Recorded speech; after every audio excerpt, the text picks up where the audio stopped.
ქაოსი, წესრიგი, ხმაური, სიჩუმე, სიმშვიდე, დასასრულის და დასაწყისში შეგრძნება. კი ეს ყველაფერი ერთ-ერთ დეკემბერში ხდება და ხო, დეკემბერი მართლა მაგიური თვეა, თუმცა ზოგჯერ ადამიანები საკუთარ თავს აი ამ მაგიურობისა და ჯადოსნურობის დანახვისა და შეგრძნების საშუალებას და უფლებას არ ვაძლევთ.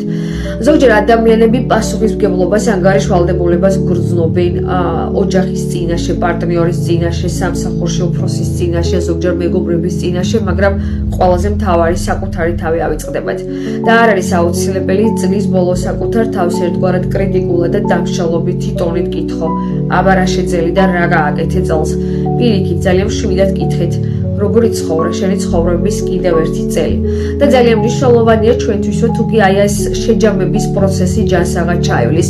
პირველი და მნიშვნელოვანი შევძლებ და გავაცნობიერებთ ფაქტებს ყოველგვარი ემოციური ფილტრების გარეშე, რეალურად დავინახავთ რეალობას.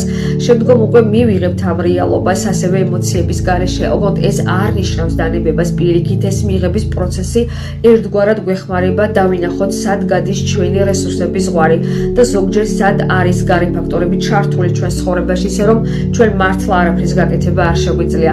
და მესამე ეტაპი უკვე არის ერთგვარი ინტეგრაცია, ანუ რა გაკვეთილი მივიღეთ გასული წლის, რა გვინდა რომ ახალ წელს წავიყოლოთ, რა გამოცდილება, რაც უკვე აუცილებლად დაგვეხმარება მომავალში.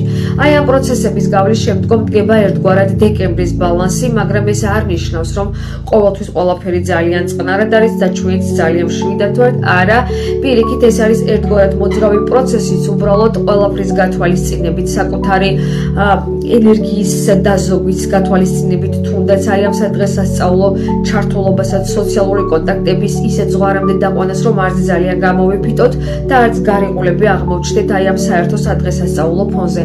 და აი ამ ყველაფრის გააზრებით და გათვალისწინებით, თუ კი ეს ყველაფერი ჯანსაღად ჩაივლის, ჩვენ უკვე მართლა რეალურად მზად ვართ ახალი წლის შესახვედრად, რეალური განახლებისთვის და ეს არ არის მხოლოდ გარეგნული, ეს არის ნამდვილად და შინაგანად ჩვენი გარდასახვა და მზაობა, რომ კიდევ უფრო წარმატებით, კიდევ უფრო ეფექტურად და კიდევ უფრო შემართებით ვიცხოვროთ ჩვენი ცხოვრების ერთი მომავალი ახალი წელი, ახალი მიზნებით, ახალი ხედვით და ახალი ძალისხმევით.